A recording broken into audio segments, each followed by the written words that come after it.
Daniel stood near gate 22 with a small carry bag and a calm face, while the airport moved around him like a fast river.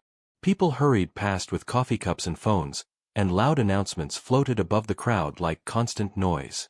He looked like a normal traveler, wearing a plain dark jacket, clean shoes, and nothing that demanded attention. His eyes stayed steady, not nervous, not angry, just quietly aware of everything happening in front of him.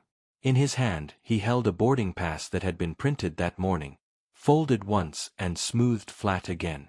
He checked the gate number and the time, then looked up at the aircraft through the glass, breathing slow and even.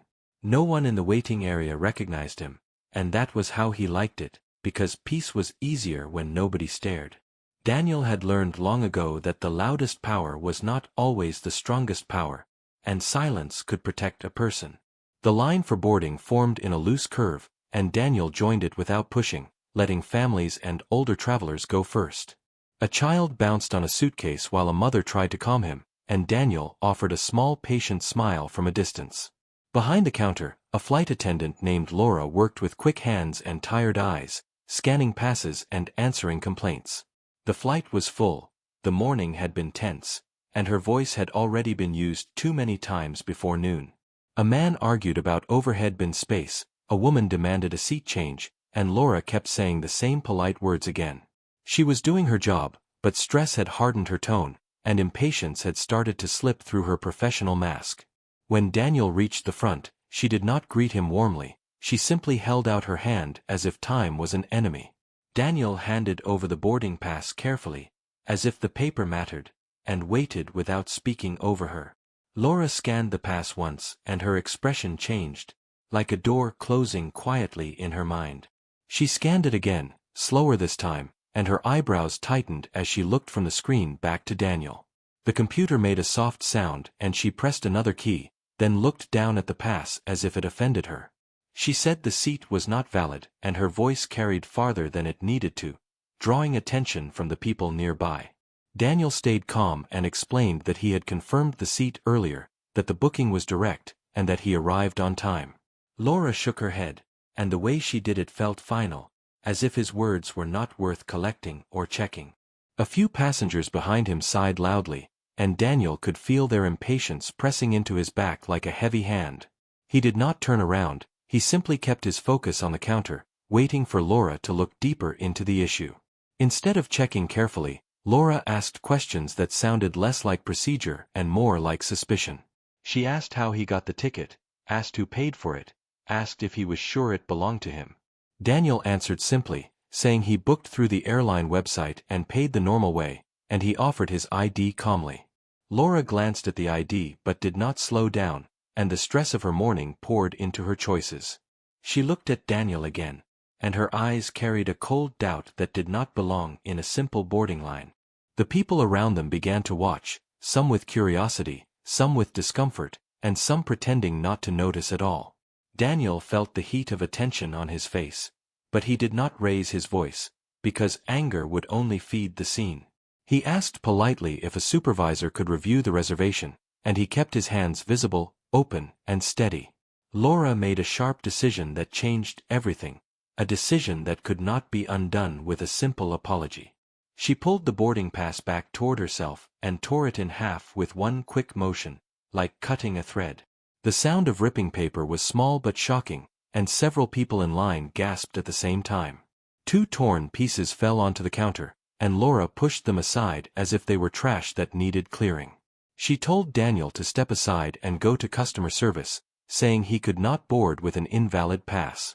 Daniel looked down at the torn pass, then up at Laura, and his calm expression did not change, which made the moment heavier. He reached forward and gathered the 2 pieces carefully, aligning the edges as if he could restore what was broken. The line behind him shifted, and the watching faces showed surprise, judgment, and silence, all mixed together. Daniel stepped aside without arguing, moving to the edge of the gate area where the wall met a row of seats. He sat down slowly, placed the torn pieces on his knee, and breathed out as if releasing a weight he refused to carry. Across the room, Laura returned to scanning other passengers, acting like the situation was solved and the delay was cleared. But whispers moved through the crowd, and a few travelers glanced back at Daniel with uncertain expressions. One older man frowned as if he wanted to say something, then stayed quiet, choosing comfort over involvement. A young woman held her phone but did not record, sensing that the scene felt wrong even without knowing the whole story. Daniel watched Laura from a distance, not with hatred, but with a steady awareness that something deeper was happening. He had seen moments like this before, small choices that revealed big habits, moments that became lessons when handled with care. He did not want revenge, he wanted truth, and he wanted the truth to speak loudly enough to reach Laura's conscience. A few minutes later, a gate supervisor named Mark arrived, walking fast with a tablet in his hand. Laura leaned toward him and spoke in a hurried low voice, pointing once toward Daniel as if pointing at a problem. Mark looked over, then walked toward Daniel with a careful expression, not friendly, not hostile, just controlled. Daniel stood up to meet him, holding the torn pass pieces together in his palm like evidence. Mark asked for the booking name and Daniel gave it, then offered his ID again without any dramatic gestures. Mark typed quickly, eyes moving across the tablet, and his posture changed slightly as if he had found something unexpected. His face tightened, then softened, then tightened again, like his mind was trying to place Daniel into a category that did not fit. He asked Daniel to wait one moment, and Daniel nodded, because patience was easier than performing for a crowd. Mark stepped away and made a quiet call, turning his back as he spoke into a headset. Laura watched him, confident at first, then less confident, noticing the way his shoulders held tension. The boarding line continued, but now people were distracted, and the gate felt like it had a second story running underneath it. Daniel stood near the seats, calm and silent, while the supervisor listened closely and murmured short replies. Mark's eyes flicked toward Daniel more than once, as if trying to confirm that the man standing there was real. A final short response came through the headset, and Mark's posture straightened, like someone had just given him a serious instruction. He ended the call and walked back toward Daniel, and now his voice sounded different, more careful, more respectful. Laura's smile faded as she sensed the shift, but she still did not understand what was coming next, or what she had done. Daniel spoke first, softly and clearly, saying he did not want a scene, he only wanted to board the flight like anyone else. Mark nodded and said he would resolve it immediately, and he asked Daniel to follow him a few steps away from the counter. As they moved, Daniel noticed Laura watching, her eyes narrowing, trying to read the moment like a puzzle. Mark looked at the torn boarding pass again, then at Daniel's face, then back at the tablet, and he swallowed once. He said there had been a system flag, but the reservation was real, and the seat was assigned properly, and he apologized quietly. Daniel accepted the words without celebrating, because his goal was not to win, his goal was to correct what was wrong. The supervisor asked if Daniel wanted to file a formal complaint, and Daniel paused, thinking of consequences and lessons. He said the right thing was not punishment, the right thing was understanding, and he asked that Laura be present for the correction. Mark hesitated, then agreed, because by now he understood this was not a normal passenger issue. Mark and Daniel returned toward the counter, and Laura's hands slowed as she sensed the air changing around her. Mark spoke to her in a low, serious tone, and Laura's expression shifted from irritation to confusion. Daniel placed the torn pieces on the counter gently, not slamming them, not tossing them, just placing them like a mirror. He looked at Laura and said he understood stressful days, but tearing a passenger's pass without a clear check was not right. Laura opened her mouth to respond, but the words did not come easily, because the room felt quieter than before. Mark stood beside Daniel and said the reservation was valid and the seat was confirmed, and he asked Laura to reissue the pass. Laura's face went pale for a moment, as if she realized that her quick judgment had become a visible mistake. Daniel stayed calm, because the real shock was still ahead, and the truth about who he was had not even been spoken yet. And while the gate area waited in silence, the airline's hidden owner stood there like an ordinary man, letting character speak. First, Daniel stood quietly beside the counter while the supervisor worked on the system. The sounds of the airport felt distant now, as if the world had slowed around him. People nearby tried not to stare, but curiosity pulled their eyes back again and again. Laura avoided looking directly at Daniel and focused on the screen with stiff hands. The torn boarding pass still lay on the counter like a reminder of a rushed choice. Daniel felt no need to rush the moment because truth always arrived on its own time. He had waited many years to see how people acted when they believed no power watched them. This moment was not about travel anymore, it was about character and awareness. Mark typed carefully while checking details that stretched far beyond a normal booking. His eyes widened slightly as more information appeared on the screen before him. He adjusted his stance and lowered his voice as if instinct told him to show respect. Daniel noticed the shift and understood that recognition had begun quietly. Mark asked Daniel to step a little farther from the counter for a private word. They moved toward the side while Laura stayed frozen behind the desk pretending to work. Passengers felt the tension and slowed their steps, sensing something important unfolding. The air felt heavy with waiting, like the pause before a strong wind moves through. Mark spoke in a careful tone and confirmed Daniel's identity through multiple records. Each confirmation brought a deeper seriousness to his face and posture. Daniel answered calmly, without pride, without anger, and without explanation beyond facts. Mark nodded repeatedly as if each answer completed a picture he did not expect to see. He finally took a breath and thanked Daniel for his patience and composure. Daniel replied that patience was easier when one trusted the truth. Mark glanced back toward the counter where Laura stood, unaware of what was coming. The situation was no longer small, and Mark knew it could not be handled quietly. At the counter, Laura reprinted documents with tight movements and a stiff expression. She sensed something had gone wrong but could not name it yet. Her confidence from earlier had drained away, leaving uncertainty behind. She glanced toward Daniel and Mark, and noticed the serious tone between them. A feeling of unease settled in her chest, but she pushed it aside. She told herself she had followed procedure even though doubt whispered otherwise. The torn ticket replayed in her mind, but pride kept her silent. She did not know that silence was no longer protection. Mark returned to the counter with Daniel beside him and asked Laura to pause boarding. His voice carried authority now, and nearby staff stopped what they were doing.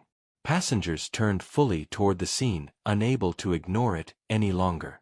Laura looked surprised and asked if there was a problem. Mark said there was a misunderstanding that needed to be corrected openly. Daniel stood quietly, letting Mark lead, because this was not his performance. The gate area grew quiet, as if everyone sensed a turning point. Laura swallowed and nodded, unsure of what correction meant. Mark explained that Daniel's reservation was not only valid but special. He explained that system flags existed for reasons beyond seat availability. Laura listened with confusion growing across her face as pieces did not connect. Mark asked her to look again at the name and internal notes. Laura leaned forward and read carefully, her breath slowing as meaning settled in. Her hands began to shake slightly as she scrolled further down. The screen reflected back a truth she was not prepared to face. Her earlier certainty collapsed into disbelief and fear. Laura looked up slowly at Daniel and saw him differently for the first time. Not as a problem, not as a delay, but as a calm, powerful presence. Her mind raced through her actions and replayed every word she had spoken. The torn boarding pass now felt heavier than paper. Mark explained clearly that Daniel was not just a passenger. He explained that Daniel had ownership ties that shaped the entire airline. Laura felt the floor shift beneath her understanding of the moment. Her breath caught and the world felt suddenly too loud. Daniel remained silent, allowing the truth to land naturally. He did not need to announce who he was because the weight already spoke. Passengers whispered as awareness spread like a wave through the gate area. Some covered their mouths, others leaned closer, drawn by disbelief. Laura stepped back from the counter, her face pale and eyes wide. She tried to speak, but no sound came out. Her authority from earlier had vanished, replaced by realization. This was not a mistake that could be brushed aside. Mark turned to Daniel and asked how he wished to proceed. His tone was respectful, careful, and sincere. Daniel looked around at the people watching and then back at Laura. He said calmly that the flight mattered less than the lesson. He said power should never rush judgment and respect should come before rules. His words were simple, but they settled deeply into quiet space. Laura listened with tears pressing behind her eyes. She understood now that her action had revealed more than an error. Daniel asked that boarding continue but also asked that Laura listen. He spoke about stress and pressure and how easy it was to forget humanity. He explained that authority without care becomes harm, even in small moments. No voice was raised and no anger entered his tone. The silence of the crowd carried his words further than shouting ever could. Laura nodded slowly, shame and understanding mixing together. Passengers felt the weight of the moment and stayed quiet out of respect. This was no longer a scene, it was a lesson unfolding. Mark instructed another staff member to take over boarding for the moment. Laura stepped away from the counter feeling exposed and humbled. She stood near the wall, hands clasped, unsure where to look. Daniel thanked Mark and prepared to move toward the aircraft. As he walked, several passengers stepped aside with new expressions. Some nodded, others whispered apologies, though none had spoken earlier. Daniel did not seek validation because change mattered more than comfort. The torn boarding pass was no longer needed because truth had replaced it. As Daniel walked down the jet bridge, the quiet followed him. He moved like any other traveler, but carried the weight of the moment with grace. Behind him, Laura remained standing still, replaying everything in her mind. She understood now that respect was not about rules but about people. The airline continued boarding, but nothing felt the same for those who watched. A lesson had passed through the gate without shouting or punishment. Daniel took his seat calmly and looked out the window. Daniel settled into his seat near the window while the cabin filled with quiet movement and soft voices. Overhead bins clicked shut and seat belts snapped into place as the last passengers found their rows. The air inside the plane carried a clean scent mixed with the faint smell of coffee from the galley. Daniel placed his small bag under the seat and sat back with a calm posture that never changed. From the outside he still looked like a normal traveler who simply wanted a peaceful flight. But inside he was observing the world with the same careful focus that had guided his whole life. He listened to the tone of voices and the rhythm of footsteps and the small ways people treated each other. The gate scene was over, but its meaning followed him into the cabin like a quiet shadow. Laura entered the aircraft a little later than usual and walked down the aisle with careful steps. Her face was composed, but her eyes looked different, as if they had been forced to grow up in 1 hour. She greeted passengers with the standard polite words, but her voice sounded softer and slower. Each smile she offered looked more intentional than automatic. A senior attendant named Nina noticed the change and watched Laura closely without speaking. Laura kept moving and checked seat backs and tray tables as if tasks could hold her steady. But her mind kept returning to the tearing sound of paper and the way the crowd had gone silent. She did not want to hide from it because the moment had already reached deep inside her. Daniel watched Laura pass his row, and he did not turn away or stare sharply. He simply looked up with a calm, neutral expression that gave her no reason to fear. Laura paused for a half-second as if her body wanted to stop and apologize again. But she continued forward because her role demanded motion and the cabin demanded service. Nina approached Laura near the galley and asked quietly what happened at the gate. Laura hesitated, then spoke in a low voice, sharing only the basics without drama. Nina listened carefully and nodded with a serious face. She told Laura that stress could explain a mistake, but it could not excuse it. Laura looked down and nodded, as if accepting a truth she could not escape. As the plane pushed back and the engines rose into a steady hum, the cabin grew still. Safety instructions played and passengers glanced up, then returned to their screens and books. Daniel remained attentive, not because he feared the flight, but because he respected every process. He had built his life around systems and standards, and he knew how small actions shaped big outcomes. He thought about how many people worked under pressure every day and how easily shortcuts became habits. He also thought about the passengers who watched the gate scene and chose silence to protect comfort.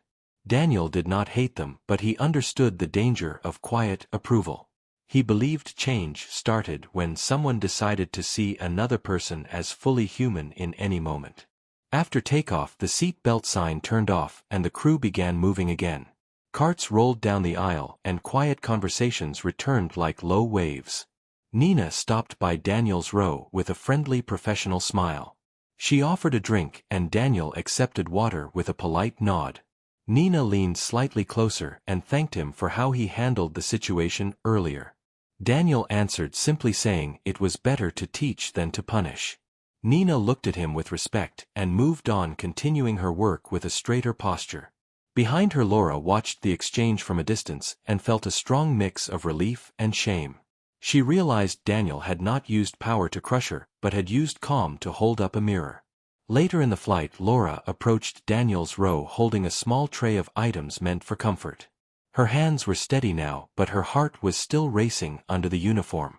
She asked softly if Daniel needed anything, and her voice carried sincerity instead of control. Daniel looked up and said he was fine and thanked her for asking. Laura stood there for a moment longer, and finally spoke the words she had been carrying. She apologized again, not in a quick formal way but in a real way that sounded like truth. She admitted she judged too fast and spoke too harshly and acted without respect. Daniel listened without interrupting, and allowed her words to exist fully in the air. When Laura finished, she looked down as if expecting anger or punishment to fall on her. Daniel answered calmly, saying that mistakes could become turning points if a person learned from them. He said the goal was not to make her smaller, but to make the workplace better for everyone. Laura nodded slowly, and the tightness in her face loosened a little. She asked why he stayed so calm, and Daniel said calm was a choice that protected the future. He explained that many people only behave well when they believe powerful eyes are watching. He said real respect should appear even when no one important seems present. Laura listened closely, as if every line was rewriting something inside her. Daniel told her a short piece of his story using simple words and careful boundaries. He said he grew up watching people assume things based on appearance and silence. He said he learned early that dignity was not given by others but guarded by the self. He explained that he later built businesses not to prove people wrong but to create space for fairness. Laura's eyes watered, but she controlled herself and kept listening. Daniel said the airline was not only planes and profits, it was people and trust and daily choices. He said a passenger's day could be shaped by one small moment at a counter. He said tearing a ticket was not just paper damage, it was a message about belonging. Laura understood, and her breathing slowed as if her body finally accepted the full weight. Nina returned to check on the interaction and saw Laura speaking with Daniel respectfully. She did not interrupt, but she watched with approval. The cabin felt calmer, and even the noise of the engine seemed softer now.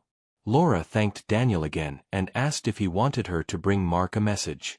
Daniel said no message was needed, but he asked her to reflect on the moment and share the lesson with kindness. Laura promised she would, and she meant it. She walked back toward the galley with slower steps, as if she was carrying something valuable. Other passengers who had watched earlier looked away, but a few noticed the change in her posture. In that quiet shift, Daniel saw the beginning of real growth. As the flight moved toward its middle hours, Daniel opened a book but did not read much. His mind stayed on the airline and the culture he wanted to protect. He knew policies mattered, but he also knew hearts and habits mattered more. He had visited many airports and watched small scenes that revealed big problems. He had seen staff treated badly and passengers treated unfairly, and both sides turned hard over time. He believed leadership was not only office meetings, it was also showing up in ordinary moments. Today had been an ordinary moment for everyone except Laura. For Daniel, it was a reminder that hidden power should be used with care, not with pride. And for the airline itself, it was a quiet test of what kind of company it truly was. Toward the end of the flight, Mark sent a message through Nina, asking if Daniel could speak after landing. Daniel agreed, not for revenge but for clarity. He looked out the window at clouds and thought about the meeting ahead. He planned to visit the airport office not as a stranger, but as an owner who wanted improvement. He wanted training to focus on respect, not only procedure. He wanted staff to feel supported so stress would not become an excuse for careless behavior. He wanted passengers to feel seen even when they were quiet or different or alone. In his mind, he formed a simple plan that could be implemented without drama. The story was far from over, and the landing would be the next chapter. And Laura had no idea that the biggest lesson would happen on the ground where everyone could see it clearly. The plane landed smoothly and rolled toward the gate while passengers gathered their bags and stood in the aisle. Cabin lights brightened and the mood shifted into that familiar rush to leave first. Daniel stayed seated for a moment, letting the crowd move ahead like water flowing through a narrow space. He watched Laura and Nina coordinate a calm exit process, and he could see Laura trying to be steady and respectful. When the last few passengers passed, Daniel stood and picked up his small bag without hurry. Nina approached and quietly guided him toward a side exit path meant for staff and special coordination. Daniel followed without making a scene because he wanted the next part to stay calm and focused. Behind them, Laura watched from the galley with a tight face, sensing something important was about to happen. In the airport corridor, Mark waited with 2 airport managers and a security coordinator who looked more nervous than needed. Mark greeted Daniel with clear respect and offered a private meeting room close to the gate office. Daniel nodded and walked with them through a short hallway where airline posters and safety signs lined the walls. The managers kept glancing at Daniel as if still trying to match his simple appearance with his real authority. Daniel noticed their tension and spoke gently, saying this did not need to be dramatic. Mark agreed and said he only wanted to understand what happened and what could be improved. They entered a small meeting room with a table and a window that looked out onto the runway. Daniel set his bag down and sat calmly, and the room settled into silence, waiting for him to lead. Daniel began by asking Mark to describe the gate incident from the system side. Mark explained the reservation flag and how it triggered a verification process that Laura did not complete. He admitted the system should have made it clearer and that staff training had gaps. Daniel listened without interrupting because he wanted facts before emotions. He asked how often passengers faced confusion like this and whether complaints were tracked properly. One manager answered with careful words, admitting there were patterns, but they were usually handled quietly. Daniel nodded and said quiet handling sometimes hid real problems. He said the airline should not depend on passengers having connections to receive basic respect. The room grew quieter because everyone understood the weight of that statement. Daniel then asked that Laura be invited in, not for blame, but for learning. Mark hesitated for a moment, then agreed and stepped out to call her. When Laura entered, she looked pale and careful, and her hands were clasped as if holding herself together. She stood near the door, at first like someone waiting for judgment. Daniel told her to sit, and said this was a conversation, not a punishment. Laura sat slowly, and looked down at the table, as if her eyes could not hold the room. Nina entered as well quietly, and took a seat to support the process without speaking over it. The managers watched closely, sensing that this meeting could shape future policy. Daniel asked Laura to explain what she felt at the gate and what made her tear the ticket. Laura swallowed and admitted the morning had been chaotic and she felt pressure from angry passengers. She said she believed the system showed an error and she thought removing Daniel from the line would speed things up. She admitted she spoke in a sharp tone and asked questions that were not necessary. She paused, then admitted she judged him without enough reason, and that was the part that hurt her most. Her voice shook, but she stayed honest because the truth now mattered more than pride. Daniel listened quietly and let her finish without rushing her words. When she was done, she apologized again and said she wanted to change. The room stayed still because everyone could feel that her honesty was real. Daniel thanked Laura for speaking plainly and then asked a deeper question. He asked what kind of workplace pressure made a staff member feel tearing a pass was normal. He asked what support was missing and what training was not landing.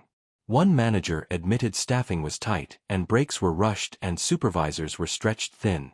Nina added that new attendants sometimes copied the harsh behavior they saw from senior workers under stress. Mark admitted that some passengers treated staff badly and the frustration built up over time. Daniel said he understood stress, but he repeated that stress must never erase respect. He said if the company wanted loyal passengers, it must also protect crew morale and dignity. He said fairness had to be trained and also modeled by leadership every day. Daniel proposed simple changes that were easy to start immediately. He asked for a clear rule that no boarding pass would be destroyed by staff under any situation. He asked for a fast supervisor review button in the system so confusion did not become confrontation. He asked for short daily briefings that focused on calm communication and respect during peak stress times.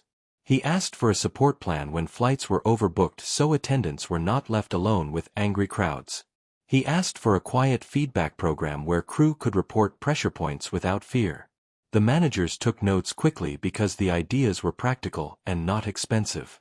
Daniel emphasized that these changes should protect both passengers and crew. Laura listened closely, and her shoulders eased because she felt hope instead of fear. Daniel then turned to Laura with a calm, steady expression and offered a personal challenge. He said that today could become a turning point not only for her but for the culture around her. He asked her to become someone who corrected small, unfair moments when she saw them. He said growth was proven in daily choices, not in one emotional apology. Laura nodded and promised to do better and asked if she could take extra training voluntarily. One manager looked surprised, but Daniel nodded, approving the request. Nina offered to mentor Laura for a few weeks to help rebuild confidence and habits. Mark agreed and said a calm mentor would prevent the mistake from repeating. Laura's eyes filled again, but she kept steady because she wanted to stand strong in change. After the meeting, Daniel walked back toward the terminal with Mark and one manager. Laura and Nina stayed behind to plan next steps and update the crew schedule. As Daniel moved through the airport, he blended back into the crowd like a normal traveler. But Mark now understood that leadership could appear without warning and that everyday behavior mattered. Mark told Daniel that staff often believed owners lived far away and never saw the real struggles. Daniel replied that a company became what it tolerated and what it trained. He said he wanted people to feel proud to wear the uniform without losing kindness. They reached a quiet hallway where Daniel paused and looked at a wall of airline photos. He saw smiling crews and shining planes, and he felt the weight of responsibility again. Outside the terminal, a cold breeze moved through the pickup lane and cars rolled forward slowly. Daniel stood near the curb waiting for a simple ride, and he watched travelers hurry past. He thought about how many people carried private pain while trying to look normal in public. He thought about how easily a small moment could add to that pain or ease it. Today could have been another quiet injustice that nobody spoke about. Instead it became a lesson because Daniel chose calm and truth over anger. He knew the story would not end with one meeting room conversation. Real change required time, repetition, and visible leadership in busy places like gates and counters. He also knew Laura would face embarrassment and whispers for a while. But he believed she could turn that discomfort into growth if she stayed honest. That evening Laura returned to her crew room and sat alone for a few minutes. She replayed Daniel's words about respect showing up even when no one important seemed present. She remembered how she had looked at him and how she had doubted him for no real reason. She remembered the sound of the tearing paper and how her hand had moved too fast. Now she felt the weight of that choice and it hurt, but it also cleared her vision. She opened the employee training portal and signed up for the extra sessions without waiting for instruction. She wrote a private note to herself about staying calm under pressure and asking questions before judging. She did not want to be the same person who stood at that counter earlier. And as she closed her eyes, she understood that the biggest part of the journey was starting now. Daniel returned to his routine with the same quiet style he always carried, but the gate incident stayed in his mind. He did not keep replaying it for anger, he replayed it for lessons and patterns and small details. The next morning he sat in a simple office space near the airport, not a fancy tower, just a clean room with clear plans. A small team joined him including Mark, one manager, and a training lead named Sophia. Daniel asked them to speak honestly about the real pressure points, not the polished version for reports. Sophia explained that new hires learned rules fast but often lacked practice in calm communication under stress. Mark added that supervisors were sometimes pulled into too many problems at once, leaving attendants to handle tense crowds alone. Daniel listened and wrote short notes, not because he forgot, but because writing made decisions feel real and immediate. Sophia presented a training outline and Daniel asked her to rewrite it in a more human way. He asked for role practice that focused on tone, respect, and clear steps before making any decision. He asked for language that lowered tension, and he asked for reminders that every passenger was carrying a private story. He asked for a simple rule that staff must assume good intent first, then verify facts with calm steps. Mark suggested a quick support code that attendants could use to call a supervisor in under 1 minute. Daniel approved it and asked the tech team to build a visible button in the gate system for instant review. The manager promised to adjust staffing at peak times and protect breaks so stress would not keep building. Daniel said the airline must treat the crew like humans, because tired humans make harsh choices without noticing. Across the airport, Laura arrived for her shift feeling a new kind of nervousness. Not the old stress from angry passengers, but the honest fear of facing her own memory. Nina met her at the crew room and spoke gently, reminding her that change required patience. Laura nodded and followed Nina through a short mentor briefing where they practiced calm phrases and clear steps. They practiced what to say when the system flags a pass, what to say when a passenger is upset, and how to ask without suspicion. Laura repeated each line slowly, training her voice to stay steady even when her heart raced. She felt embarrassed, but she refused to quit, because she did not want pride to win again. In her pocket she carried a small note with 3 words she wrote herself: "Respect first always."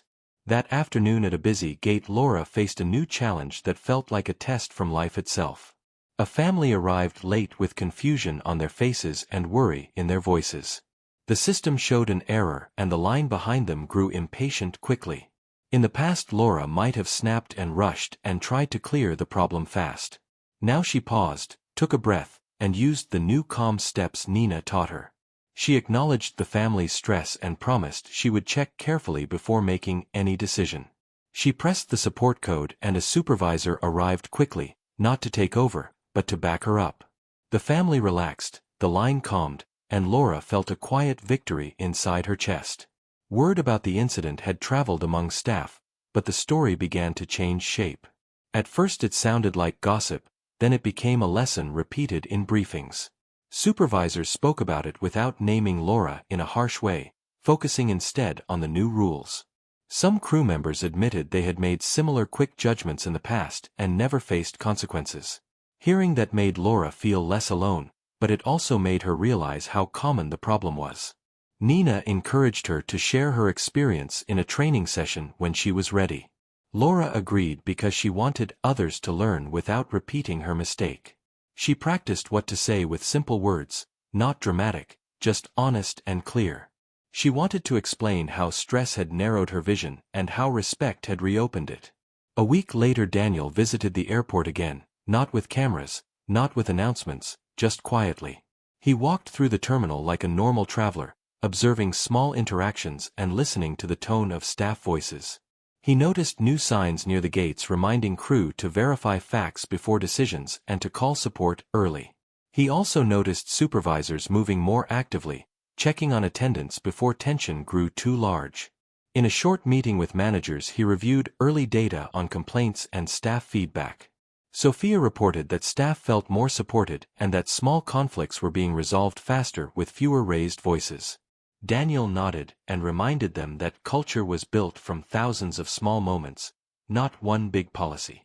He asked for monthly follow-ups and surprise walkthroughs to keep reality visible.